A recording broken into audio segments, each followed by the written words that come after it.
날마다 하나님의 말씀을 가까이 하는 모든 성도분들에게 하나님의 은혜가 함께하기를 주님의 이름으로 축원합니다. 오늘 우리에게 주시는 하나님의 말씀은 로마서 6장 12절에서 14절까지의 말씀입니다. 그러므로 너희는 죄가 너희 죽을 몸을 지배하지 못하게 하여 몸의 사욕에 순종하지 말고, 또한 너희 지체를 불의의 무기로 죄에게 내주지 말고, 오직 너희 자신을 죽은 자 가운데서 다시 살아난 자 같이 하나님께 드리며 너희 지체를 의의 무기로 하나님께 드리라. 죄가 너희를 주장하지 못하리니 이는 너희가 법 아래에 있지 아니하고 은혜 아래에 있음이라. 아멘.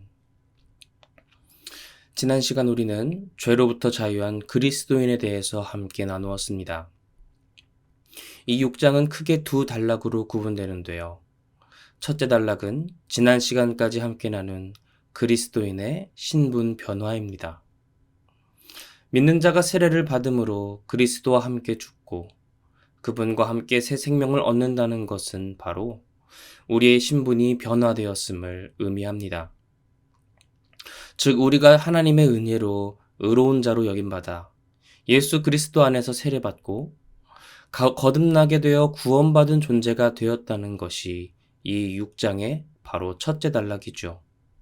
즉, 이제 우리의 신분이 그리스도 안에서 변화되었다는 것을 말합니다. 그리고 이제 함께 나눌 둘째 단락은 바로 믿음으로 말미암아 의롭게 된 자에게 요구되는 권면입니다. 즉, 그렇게 신분이 변화된 우리가 그 변화된 신분에 맞게 살아야 한다는 것이죠. 이것은 바로 구원의 명령법입니다. 구원받은 자라면 반드시 이렇게 살아야 하는 이런 모습이 동반돼야만 진정으로 구원받은 자라는 것이죠. 그리고 그 명령법은 의에 대한 순종을 의미합니다. 오늘 본문 말씀을 통해 더욱 깊이 알아보도록 하겠습니다. 12절 말씀입니다. 그러므로 너희는 죄가 너희 죽을 몸을 지배하지 못하게 하여 몸의 사욕에 순종하지 말고. 이 12절의 그러므로는 11절의 말씀을 이어받고 있는데요. 즉, 11절의 말씀은 죄에 대항하여 우리는 죽었고 오직 예수님을 위해 살아가는 존재라는 말씀이었습니다. 그러므로 이제 바울은 우리에게 권면하는 겁니다. 우리 그렇게 죄에 대하여 죽었고 예수님과 함께 세례받았으니 이제는 첫째로 죄가 너희의 죽을 몸을 지배하지 못하게 하라는 것입니다. 여기서 죄는 계속해서 의인화된 권세로 묘사되는데요. 즉, 마치 말하고 움직이고 생각하는 사람과 같은 모습으로 죄를 우리에게 설명하는 것이죠. 죄는 자꾸 우리에게 말을 걸고 우리에게 유혹합니다. 그리고 자꾸 우리 머리 위에 올라서서 왕노릇하려고 시도하는 그 실질적인 죄의 권세라는 것이죠. 우리가 세례를 받음으로 말미암아 신분이 왕의 자녀로 변화했음에도 불구하고 이제 우리가 그 죄 앞에 왕노릇할 수 있음에도 불구하고 이 죄라는 녀석은요, 우리를 계속해서 유혹합니다.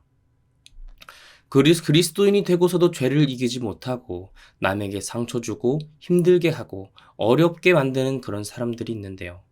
바로 이런 사람들은 이 죄의 권세의 유혹을 이겨내지 못하고 다시 죄에게 종노릇을 하기 때문입니다. 하지만 바울은 우리가 그 죄라는 녀석에게서 그 권세를 몰수하고 그 힘을 박탈해야 한다고 말하고 있는데요. 우리가 더 이상 죄의 지배를 받지 말라고 하는 것이죠. 죄가 자신의 죽을 몸을 더 이상 지배하지 못하게 해야 한다. 이것이 세례받은 자가 새 생명 가운데서 행하는 새로운 기본 자세라는 것입니다. 여기서 몸은 자신의 존재 자체를 의미합니다. 그런데 그냥 몸이 아니라 죽을 몸입니다. 우리는 죽음이 필연적인 존재들이죠. 세상의 몸은 죽음을 기다리는 존재들입니다. 그러나 우리는 부활을, 새 생명을 기다리는 몸인데요.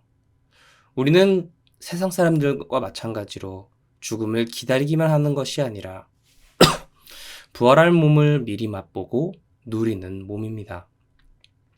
그것이 바로 몸의 순종, 죄가 우리 죽을 몸, 그리고 부활할 몸을 주장하고 지배하지 못하게 해야 한다는 것이죠. 13절 말씀입니다. 또한 너희 지체를 불의의 무기로 죄에게 내주지 말고 오직 너희 자신을 죽은 자 가운데서 다시 살아난 자와 같이 하나님께 드리며 너희 지체를 의의 무기로 하나님께 드리라. 13절에서 바울은 이어서 권면하고 우리에게 명령합니다.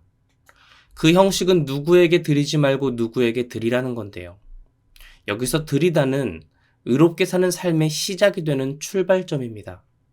즉 세례받은 자, 구원받은 자는 자신을 죄에게 드리지 말고 하나님께 드려야만 진정한 세례를 받고 구원받은 자라는 것을 우리에게 말하고 있는 것이죠. 여기서 죄에게 드리다를 했을 때 이 드리다는 현재 명령으로 쓰였고 하나님께 드리다의 드리다는 단순 과거 명령으로 사용되었습니다. 현재 명령과 단순 과거 명령, 이름만 들어도 좀 어려운데요. 이 형식은 헬라어에서 단순한 시간만 뜻하는 게 아닌 동작의 지속성을 나타냅니다. 그러니까 쉽게 말해서 우리나라 말은 과거형이면 그냥 과거에 있었던 일, 현재형이면 현재 일어난 일을 말하는 것. 이렇게 단순하게 과거와 현재의 의미가 있는데 이 헬라어에서는 그게 아니라는 거예요. 이 헬라어에서 과거는 우리와 마찬가지로 과거를 뜻하지만 이 현재 명령형은 단순히 지금의 현재뿐만이 아니라 현재 이후에도 일어나는 지속적이고 반복되는 동작에 대해서도 말하고 있다는 것이죠. 이 내용을 알고 말씀을 다시 보면요. 바울이 이 말씀에서 전하고자 하는 그 깊은 의미를 올바르게 알 수 있습니다. 즉 바울은 우리가 죄의 권세에게 우리를 드리지 말아라. 지금도 그렇고 현재도 그렇고 앞으로도 일어난 모든 일들에 대해서 계속해서 반복적으로 그 죄와 싸우고 그 죄에게 우리를 드리면 안 된다는 겁니다. 이 말은 죄의 권세가 세례를 받고도 예수님을 믿고도 계속해서 우리를 유혹하고 우리에게 말을 걸고 힘들게 하지만 그 반복되는 유혹 속에서 죄에게 우리 자신을 드리면 안 된다. 그렇게 현재 명령형을 쓴 것이죠. 그리고 하나님께 드리다는 단순 과거형, 즉 일회적인 동작입니다. 하나님께 드릴 때 계산하면서 주저하면서 내가 이거 다 드릴 수 있지만 이것만큼은 내가 못 드려요. 이것만큼은 포기 못 해요. 이렇게 하는 것이 아니라 하나님께 드릴 때 단번에 일회적으로 나 자신 모두를 하나님께 드려야 한다는 것을 의미합니다. 그렇게 죄의 권세와는 반복적으로 싸우고 하나님께 대하는 단번에 자신을 모두 드리라는 것이 바로 바울이 전하고자 하는 이 믿음의 명령, 구원받은 자가 마땅히 해야 할 의무라는 것이죠. 바울은 그렇게 우리의 몸의 지체를 모두 하나님께 드리라고 하는데요. 어떤 모양으로 드리라고 하나요? 오늘 말씀을 보니 바로 의의 무기라고 합니다. 여러 도구가 있을 텐데 왜 바울은 우리를 의의 무기로 표현했을까요? 그것은 바울이 자신의 서신에서 반복하는 비유가 있기 때문입니다. 그것은 바로 군대의 상징인데요. 바울은 그리스도인들을 모두 하나님의 군대로 표현하였습니다. 여러분, 군대는 무엇을 위해 존재합니까? 전투와 전쟁을 대비하기 위해 있습니다. 바울이 계속해서 군대의 상징을 가져온다는 것은 우리가 이 세상에서 아직 전쟁 중 눈에 보이지 않는 영적인 전투를 하고 있다는 것을 의미합니다. 그 상대가 바로 오늘 계속해서 이야기하는 의인화된 죄의 권세이자 원수 마귀인 사탄이라는 것이죠. 예수님이 이미 십자가에서 승리하셨지만 그 승리는 다시 이 땅에 재림하실 때에 이루어집니다. 아직 원수 사탄은 우리를 계속해서 주장하려고 반복적으로 시도합니다. 그런 죄의 권세에 맞서 우리는 전투를 해야 하는데요. 그래서 우리의 지체를 원수가 아닌 하나님께 온전히 드려서 우리를 의의 무기로 하나님께 드려야 하는 것이죠. 마지막 14절 말씀입니다. 죄가 너희를 주장하지 못하리니 이는 너희가 법 아래에 있지 아니하고 은혜 아래에 있음이라. 이어지는 24절 말씀에서 바울은 앞에 12, 13절에서 했던 권면에 대한 이유를 말합니다. 즉 우리가 왜 우리 자신을 죄가 아닌 하나님께 드려야 하는가에 대한 이유를 이야기하는 것이죠. 그 이유는 바로 우리가 법 아래에 있지 않고 은혜 아래에 있기 때문입니다. 여기서 법 아래에 있지 않다는 의미는 죄의 권세 아래에 있지 않다는 것이죠. 이미 우리 자신을 예수님과 함께 세례받아 죽은 우리는 더 이상 죄의 권세 아래에 있지 않습니다. 우리는 오히려 은혜 아래에 있는 사람들입니다. 은혜 아래의 의미는 우리가 죄로부터 자유한 존재들이라는 뜻인데요.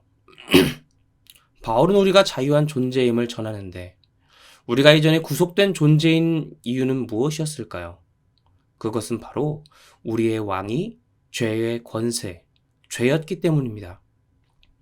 그런데 반대로 우리가 자유하게 된 이유는 이제는 예수 그리스도께서 우리의 왕이 되시기 때문입니다. 사랑하는 성도 여러분, 우리가 믿음으로 세례받고 예수님 안에서 연합하여 새로운 생명을 살아가기 위해서는요, 예수님이 우리의 왕이 되시는 것이 필요합니다. 예수님의 십자가 은혜로 자유하다는 말은 죄로부터 자유하니 좀 더 맘 편히 죄책감 없이 죄를 지어도 된다는 말이 아닙니다. 오히려 우리를 자유하게 하시는 예수 그리스도를 왕으로 모시고 순종하는 것, 그것이 바로 그리스도인이 가진 자유의 의미라는 것이죠. 그리스도 안에서의 자유는 곧 새로운 순종입니다. 그래서 바울은 우리가 구원받고 의롭게 됨을 말하면서 동시에 새로운 순종을, 그것이 우리에게 필수적인 명령이라는 것이죠. 즉 믿음으로 구원받는다는 것과 하나님께 우리 자신을 의의 무기로 드리는 그 순종은 뗄래야 뗄 수 없는 하나임을 바울은 전하고 있습니다. 이 새벽 믿음으로 말미암아 예수 그리스도 안에서 연합하여 거듭난 우리가 오직 우리의 왕 되신 예수 그리스도께만 우리 자신을 의의 무기로 단번에 드림으로 말미암아 날마다 죄의 권세와 싸우고 하나님께 영광 올려드리며 믿는 자의 진정한 자유를 맛보고 누리며 살아가는 저와 여러분이 되기를 주님의 이름으로 축원합니다. 함께 기도하시겠습니다. 할렐루야, 은혜와 사랑이 많으신 하나님 아버지, 오늘 예수 그리스도 안에서 과거의 나의 옛사람은 죽고 예수 그리스도와 함께 다시 사는 새 생명 얻는 믿음으로 말미암아 구원받는 우리가 그 구원받는 동시에 우리 자신을 의의 무기로 온전히 하나님께 드려야 함을 기억하게 하여 주시옵소서. 죄된 권세는 계속해서 새롭게 된 우리를 유혹하고 다시금 죄에게 종노릇하라고 권하지만 우리는 날마다 반복적으로 그 죄된 권세와 싸우며 진정한 믿음의 권세 아래서 예수 그리스도께 우리를 의의 무기로 드림으로 말미암아 이 혈과 육이 아닌 영적인 전투를 피땀 흘려 싸워 이겨내는, 그래서 그리하여서 온전히 하나님께만 영광 올려드리는 우리들의 삶이 되게 하여 주시옵소서. 우리의 주인은, 우리의 종은 더 이상 죄가 아닌 예수 그리스도이십니다. 그리고 그 예수 그리스도께서 우리의 왕이 되심으로 말미암아 우리에게 진정한 자유, 새로운 생명, 참된 부활이 임하게 된 것을 우리가 잊지 않게 하여 주시고, 그리스도인에게 해도 되고 안 해도 되는 것이 아닌 마땅히 반드시 구원받기 위해선 우리 자신을 하나님께 의의 무기로 드려야 함을 우리가 잊지 말고 진정한 구원받는 자가 무엇인지를, 바울이 말하는 복음이 무엇인지를 올바르게 알고 우리 삶 속에 행하는 하나님이 찾으시는 참된 그리스도인이 될 수 있도록 하나님 붙들고 인도하여 주시옵소서. 날마다 주께 가까이 나아가기를 원합니다. 감사드리며 이 모든 것 살아계신 예수 그리스도의 이름으로 기도드립니다. 아멘.